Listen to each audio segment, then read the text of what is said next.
Hello friends. तो आइए आज हम लोग देखेंगे यूपी के सेंसस के बारे में। ठीक है, तो आज हम लोग 2011 के जो सेंसस हुआ है उसमें जो यूपी की जो जनगणना है हम लोग आज उसके बारे में आज हम लोग डिटेल से डिस्कस करेंगे। ठीक है, तो आज हम लोग इसमें यानी क्या क्या देखेंगे इसको हम लोग एक बार देख लेते हैं। ठीक है, यूपी के सेंसस में हम लोग सबसे पहले देखेंगे जनसंख्या के बारे में। ठीक है, जनसंख्या के बारे में, फिर उसके बाद हम लोग देखेंगे इसी में फिर यहाँ पे यानी जैसे साक्षरता दर, या हम लोग कह दें यहाँ पे दस की वृद्धि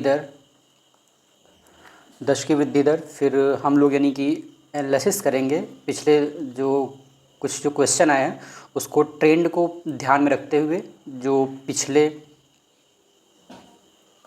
पिछले दो दशकों में यूपी की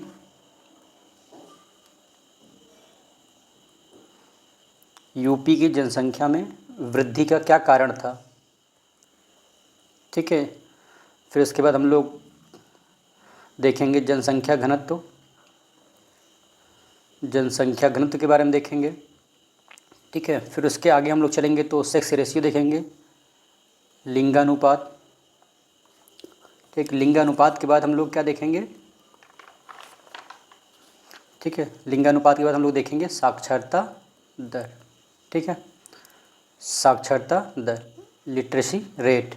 ठीक है, फिर उसके बाद हम लोग देखेंगे ये सारे के सारे जितने भी हम लोग लिख रहे हैं, यानी जनसंख्या, 10 की वृद्धि दर, पिछले 2 दशकों में यूपी में वृद्धि के कारण, जनसंख्या घनत्व, लिंगानुपात, साक्षरता दर, अनुसूचित जो जाति है उसकी जो संख्या है उसके बारे में हम लोग जो भी देखेंगे वो यूपी के परिप्रेक्ष्य में ही देखेंगे। ठीक है, फिर उसके बाद हम लोग बात करेंगे अनुसूचित जाति के बारे में। ठीक है,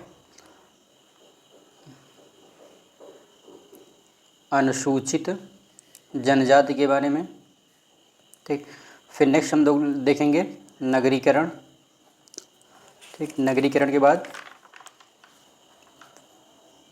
फिर थोड़ा हम लोग यानी कि कुछ और जो इम्पोर्टेंट पॉइंट हैं हम लोग उनको देख के फिर हम लोग जो यूपी के सेंसस है टॉपिक वो हम लोग ख़त्म करेंगे। ठीक है, और जितने भी यानी कि हम लोग यानी इसमें इंक्लूड करेंगे पॉइंट, इन सभी में वो कहीं ना कहीं एग्ज़ाम में पूछे जा चुके हैं या पूछे जाने की प्रबल संभावना रहेगी। ठीक है, तो आइए हम लोग एक एक करके देखते हैं। हम लोग सबसे पहले देखेंगे जनसंख्या के बारे में। ठीक है,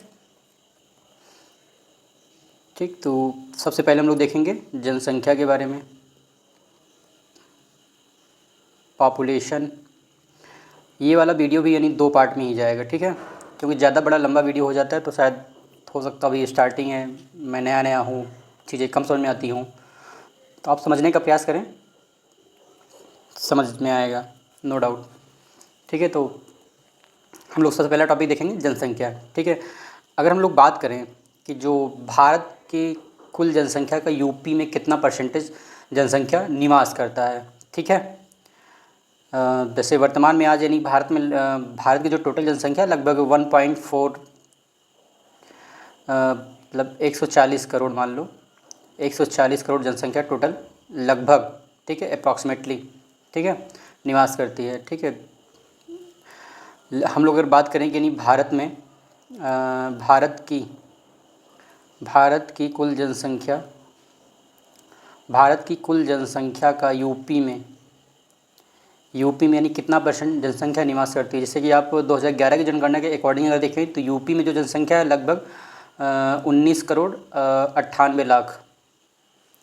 ठीक है, 19 करोड़ 98 लाख अप्रॉक्सीमेटली, लगभग इतनी जनसंख्या है। तो ये अगर भारत के परिप्रेक्ष्य से देखा जाए, कि भारत के संदर्भ में अगर देखा जाए, कि भारत कुल जनसंख्या के संदर्भ में अगर देखते हैं तो यूपी में लगभग 16.5% जनसंख्या यूपी में निवास करती है। ठीक है, भारत की कुल जनसंख्या का यूपी में 16.5% जनसंख्या यूपी में निवास करती है। ठीक है, अगर हम लोग एक स्टेट वाइज देख लें, जैसे कि आप सबको पता ही होगा कि जो यूपी है, यूपी हमारा जो भारत में जितने भी स्टेट हैं, अगर हम लोग एक क्षेत्रफल के अकॉर्डिंग देखें तो यूपी जो है फोर्थ नंबर पे आता है। ठीक है, क्षेत्रफल के अकॉर्डिंग, क्योंकि इसके पहले 3 आते हैं। जैसे पहला होता है हमारा राजस्थान, फिर मध्य प्रदेश, ठीक है। फिर मध्य प्रदेश के बाद हमारा क्या आता है, महाराष्ट्र। ठीक, एक बार इसको आप करेक्ट कर लीजिएगा, महाराष्ट्र सेकंड पे आता है या एमपी थर्ड पे आता है। ठीक है। फोर्थ नंबर पे हमारा क्या आता है, यूपी आता है। ये है क्षेत्रफल के अकॉर्डिंग। ठीक है। लेकिन हम लोग अगर बात करें कि जो यूपी की जो जनसंख्या है वो कितनी है, यूपी की जनसंख्या अन्य राज्यों की अपेक्षा क्या सबसे ज़्यादा है या दूसरे नंबर पे या तीसरे नंबर पे आती है। तो अगर हम जनसंख्या के बिहाफ में देखें तो जनसंख्या के बिहाफ में यूपी जो है पूरे भारत में सबसे अधिक जनसंख्या वाला राज्य है। ठीक है। यूपी जो है पूरे भारत में सबसे अधिक जनसंख्या वाला राज्य है। इसके बाद आता है महाराष्ट्र। ठीक, फिर इसके बाद आता है हमारा बिहार। बिहार के बाद हमारा आता है पश्चिम बंगाल। ठीक है, पश्चिम बंगाल। ठीक, मैं थोड़ा यहाँ पे एक चीज़ कन्फ्रेंस करना चाहता हूँ, जैसे कि कुछ लोग लगता होगा यानी कि लिख के क्यों, मतलब मैं लिख के क्यों पढ़ा रहा हूँ, तो पीडीएफ क्यों नहीं दे रहे हैं, मतलब पीडीएफ में यानी कि पीडीएफ फॉर्मेट पढ़ाएं। तो मुझे लगता है जैसे कि हम लोग जाते हैं, पहले जब कोचिंग जाते थे, कहीं स्कूल में जाते थे, तो लोग जो टीचर होते थे वो बोर्ड में लिख के पढ़ाते थे ना, और लिखते रहने से और उसे बोलते रहने से वो चीज़ें एक ही जगह पे यानी माइंडसेट बना रहता है। ठीक है। अगर हम लोग पीडीएफ लिख देंगे तो पीडीएफ कहीं ना कहीं पूरे फॉर्मेट पे लिखा रहेगा, तो हो सकता हो कि उतना माइंड कंसंट्रेट ना करे, जिस पे समझाया जाए पता लगे उस पे माइंड ना जाके पता लगे नेक्स्ट पॉइंट पे आपका माइंड इधर उधर करता रहे। तो इसलिए मैं यानी इसे जो बोर्ड में जो पढ़ाते थे पहले उसी के अकॉर्डिंग मैं यानी चल रहा हूँ। ठीक है। और मुझे लगता है यही चीज़ें यही परफेक्ट भी है। ठीक है, क्योंकि आप जो सुन रहे हो वही यहाँ पे लिख भी रहा है, वही आप देख भी रहे हो, तो ये चीज़ें ज़्यादा मैटर करती हैं। ठीक है, ये माइंड को ज़्यादा अपीलिंग बनाती हैं, तो ये आपको ज़्यादा ये ध्यान में रहेगा मुझे लगता है। ठीक है, नहीं तो वो तो और आसान है कि उसको आप पूरा प्रिंट कर दो, फिर वही देख देख आप बोल दो, क्या ही दिक्कत है। ठीक, तो बाकी एज योर विश। तो हम लोग यहाँ पे नहीं देख रहे थे कि यूपी में जो जनसंख्या है पूरे भारत में सबसे अधिक जनसंख्या है। ठीक है, फिर उसके बाद महाराष्ट्र, फिर बिहार, फिर पश्चिम बंगाल। ठीक, फिर हम लोग बात करें यानी जो पुरुषों की जनसंख्या कितनी है यूपी में, पुरुष जनसंख्या यूपी में लगभग 52.29%। ठीक है, 29%। आप यही परसेंटेज याद रखिएगा, क्योंकि डायरेक्टली वो तो पूछता नहीं है, लेकिन अगर पूछता है तो लिख लीजिए 10,44,80,510। आप इतना यानी यही याद रखिए, 10 44 मैच करा लीजिएगा, बस बहुत है। बाकी ये आप याद रखिए कि यानी कि पुरुष जनसंख्या उत्तर प्रदेश में कितनी है, 52.29%। ठीक है। वहीं अगर हम लोग बात करें कि महिला की जनसंख्या कितनी है, महिला जनसंख्या कितनी है यूपी में, तो वो है 47.71%। ठीक है, 71%, 9,53,31,831। ठीक, ये 9 53 अपने को इसमें याद रखना है, इसमें ये परसेंटेज याद रखना है। ठीक है। फिर हम लोग बात करें यानी कि 0 से जो 6 वर्ष आयु वर्ग आयु वर्ग की जनसंख्या कितनी है, 15.41%। ठीक है, यूपी की टोटल जनसंख्या में से 15.41% जो जनसंख्या है वो 0 से 6 वर्ष की आयु वर्ग के लोगों की जनसंख्या है। ठीक है, जिसमें से यानी कि 1 मिनट, यानी यहाँ पे लगभग 3,07,97,321। ठीक है, इतना लगभग जनसंख्या 0 से 6 आयु वर्ग के लोगों की जनसंख्या है। अगर हम लोग बात करें कि यानी कि यूपी के जो ज़िलों में जो सर्वाधिक जनसंख्या है वो किसका है। ठीक है, जैसे यूपी में जैसे 75 ज़िले हैं, उन 75 ज़िलों में किस ज़िले की जनसंख्या सबसे अधिक है, तो लिख लेते हैं हम लोग, यूपी के ज़िलों में सर्वाधिक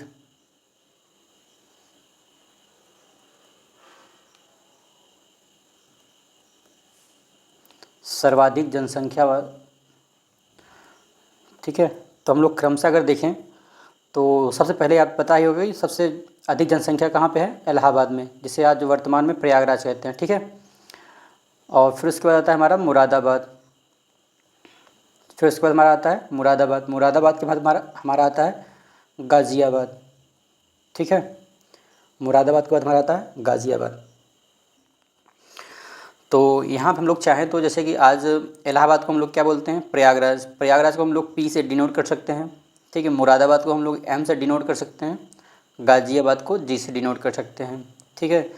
तो हम लोग यहाँ पे नहीं चाहें तो इसका कोड भी एक प्रकार से लिख सकते हैं कि इसको हम लोग चाहें तो PMG, ये कोड है जनसंख्या का जिले वाइज, ठीक है, घटता हुआ क्रम, ठीक।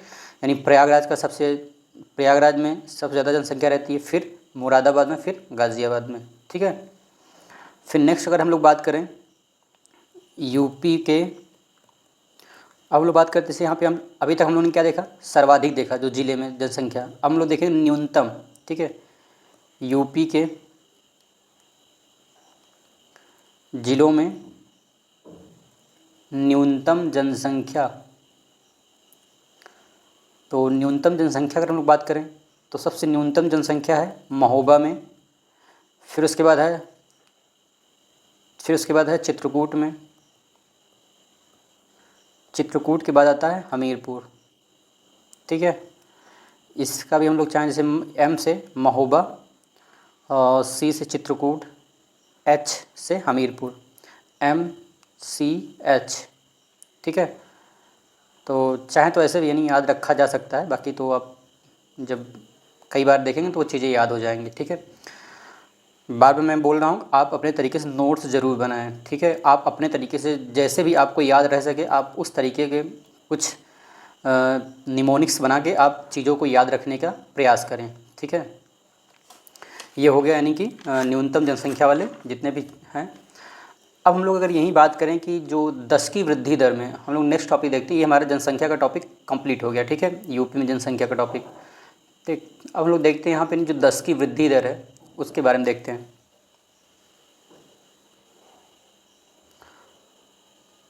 10 की वृद्धि दर, ठीक है। हम लोग कह सकते हैं नहीं डिकेड,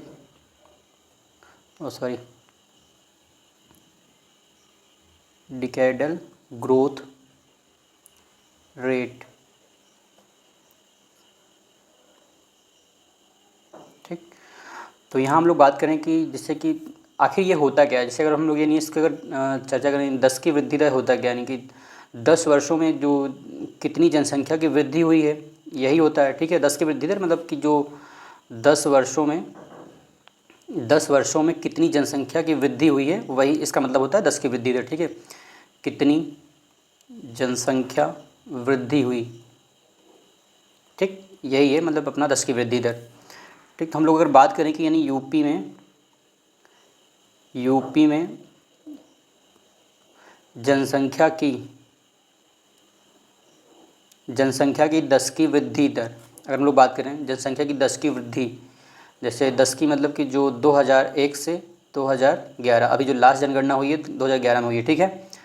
अगर हम लोग बात करें कि नहीं वृद्धि दर तो कितनी है यूपी में, 20.22%, ठीक है। ये अपने को याद रखना है, ठीक। तो यूपी में जो 10 की वृद्धि दर है 2001 से 2011 के बीच में, वो कितना है, 20.22%, ठीक है। फिर हम लोग बात करें कि यूपी की जनसंख्या में वृद्धि का कारण क्या है। क्योंकि ये जो हम लोग ये पॉइंट लिख रहे हैं, ये वाला पॉइंट दरअसल एग्ज़ाम में आ चुका है, ठीक है। तो यहाँ पे नहीं पूछा गया था कि नहीं यूपी में जो जनसंख्या वृद्धि हुई है आखिर उसका क्या कारण हो सकता है, ठीक है। तो इसका मैक्सिमम कारण यही है कि जैसे कि पहले क्या होता था, पहले तमाम प्रकार की जो बीमारियाँ हुआ करती थी और उतनी स्वास्थ्य सुविधाएँ अच्छी नहीं थी, जिसके कारण जनसंख्या एकाएक डिक्लाइन होती थी। तो आज की सिचुएशन में क्या है, प्रेजेंट इरा में क्या है कि आज स्वास्थ्य जो सुविधाएं हैं वो बेहतर हुई हैं, ठीक है। तो यहाँ पे यानी जो रीज़न होगा, जो कारण होगा यहाँ पे, तो वो क्या है, स्वास्थ्य सुधार एवं बीमारियों पर नियंत्रण, ठीक है। इसी सुधार के कारण ही आज जनसंख्या में वृद्धि हो रही है, ठीक है। एक ये कारण है, ठीक। फिर नेक्स्ट अगर हम लोग बात करें कि जो सर्वाधिक 10 की वृद्धि दर वाले, अगर हम जिले के स्तर पे देखें तो यहाँ पर हम लोग लिख देंगे नहीं सर्वाधिक सर्वाधिक 10 की वृद्धि दर वाले ज़िले, हम लोग अगर इसकी बात करें तो यानी कि यहाँ पे हम लोग बात कर रहे हैं कि जो 75 जो यूपी में ज़िले हैं वो किस ज़िले में सर्वाधिक 10 की वृद्धि दर रिकॉर्ड की गई है। ठीक है, तो वो है गौतम बुद्ध नगर। गौतम बुद्ध नगर, ठीक है। तो गौतम बुद्ध नगर में सबसे ज़्यादा 10 की वृद्धि दर रिकॉर्ड की गई है। फिर उसके बाद है हमारा गाज़ियाबाद, ठीक है। फिर उसके बाद हमारा क्या है, गाज़ियाबाद। तो अपने के लिए यही 2 ज़िले याद रखना है, ठीक है। इसकी सर्वाधिक 10 की वृद्धि दर किस में देखी गई है, गौतम बुद्ध नगर में, फिर उसके बाद गाज़ियाबाद में, ठीक है। वहीं अगर हम लोग बात करें कि नहीं यूपी के न्यूनतम बात कर लें, ज़िले के स्तर पर हम लोग देख रहे हैं, ठीक है। न्यूनतम यानी कि तो यहाँ पर हम लोग अगर न्यूनतम बात करें, न्यूनतम 10 की वृद्धि दर वाले ज़िले, तो वहाँ पे होगा हमारा कानपुर नगर, फिर उसके बाद हमारा है हमीरपुर, ठीक है। फिर उसके बाद हमारा है हमीरपुर। तो ये 2 ज़िले हैं जो जिसमें सबसे न्यूनतम कानपुर नगर में जो 10 की वृद्धि दर रिकॉर्ड की गई है, फिर उसके बाद उससे थोड़ा ज़्यादा हमीरपुर में, ठीक है। अगर हम लोग बात करें जैसे कि 10 की वृद्धि दर का अगर हम लोग देखें, क्योंकि ये कई बार पूछा मतलब एग्ज़ाम में मैचिंग के लिए डाटा आ गया है, ठीक है। तो यहाँ पे जैसे कि दशक दे देता है, फिर उसके बाद यहाँ पे दे देगा आपको वृद्धि दर बताइए, ठीक। तो ये मान लीजिए ऐसे है, ठीक। तो यहाँ पे मान लिया हम लोग यहाँ पे देखेंगे 1951 से 1961 के समय यानी कि वृद्धि दर क्या थी, तो उस समय 16.78% थी, ठीक है। फिर उसके बाद हम लोग बात करें 1961 से 1971 तक, उस समय वृद्धि दर कितनी, 10 की वृद्धि दर कितनी थी, 19.7%, ठीक है। फिर 1971 से 1981, उस समय 10 की वृद्धि दर कितनी थी, 25.4%। और 1981 से 1991 तक 10 की वृद्धि दर कितनी थी, 25.61%। फिर 1991 से 2001 तक 10 की वृद्धि दर कितनी थी, 25.85%, ठीक है। और 2001 से 2011 तक कितनी थी, 20.22%, ठीक है। तो ये थोड़ा आप ये जो डाटा है, ये जो फैक्ट है, इसे आप थोड़ा याद रखिएगा, ठीक है। और ये कई बार एग्ज़ाम में आया है, ठीक है। और यहाँ पे ये आप देख लीजिए, जैसे कि यहाँ पे देखिए सबसे अधिक जो 10 की वृद्धि दर है किस वर्ष में है, किस दशक में है, 1991 से 2001 के बीच में सर्वाधिक 10 की वृद्धि दर है, ठीक है। तो ये मैक्सिमम है, ठीक। यहाँ पे नहीं क्या है, सर्वाधिक वृद्धि दर है, ठीक है। इसे आप थोड़ा ये ध्यान रखिएगा, ठीक। अब यहाँ पर हम लोग देख लें मिनिमम की क्या है, तो ये मिनिमम है, ठीक है। तो ये मिनिमम है 1951 से 1961 तक, तो ये क्या है, मिनिमम, ठीक, ठीक है। तो यहाँ पे 10 की वृद्धि दर सबसे कम है और ये 10 की वृद्धि दर सबसे अधिक है, ठीक। तो आज हम लोग इतना ही करेंगे, फिर हम लोग कल इसके आगे देखेंगे, ठीक है। आज के लिए इतना है, थैंक यू।